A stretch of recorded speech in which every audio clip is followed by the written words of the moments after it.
بسم الله الرحمن الرحيم.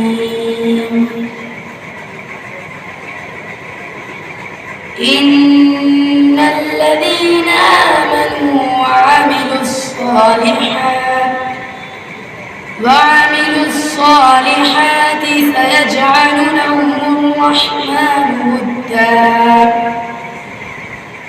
فإنما يسرناه بلسانك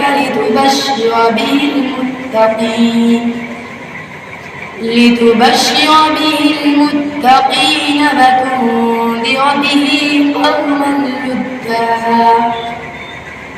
وكم أهلكنا قبلهم من قرن هل تحس منهم من أحد أو تسمع لهم ركزا. صدق الله